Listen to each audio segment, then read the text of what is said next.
Bonjour Alexandre. Collaboratrice depuis 3 ans au cabinet Oudart et Associés dans le domaine de la fiscalité.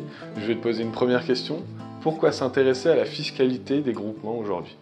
L'expérience a pu montrer que l'administration fiscale procédait aujourd'hui de plus en plus à des vérifications de comptabilité et à des propositions de rectification dans l'ensemble des impositions. Les conséquences financières peuvent être particulièrement importantes, notamment pour les acteurs publics. C'est la raison pour laquelle il faut s'intéresser à la question de la fiscalité dans tout projet de coopération sanitaire. Mais du coup, quelles sont les précautions à prendre lors de l'établissement d'un projet de coopération sanitaire ? L'une des premières questions qui va se poser est la détermination du périmètre du groupement, c'est-à-dire quels établissements vont participer à la coopération.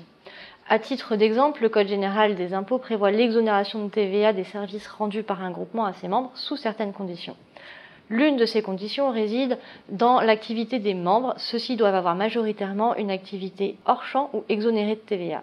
Dès lors, la question de l'intégration au sein du groupement d'un membre fiscalisé, par exemple un EHPAD de droit public ayant opté pour un assujettissement à la TVA, peut poser difficulté au regard des conséquences sur l'ensemble du groupement.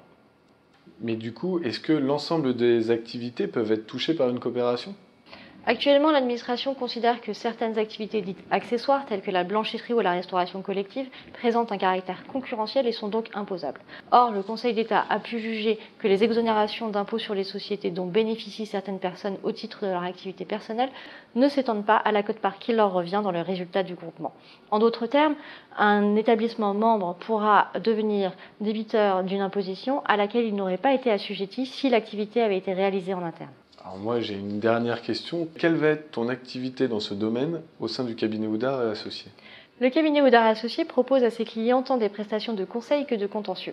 Dans le cadre de ces prestations de conseil, le cabinet accompagne ses clients dans la réalisation de leurs projets, notamment en déterminant les modalités de fonctionnement du groupement et porte une attention particulière à la rédaction des documents statutaires.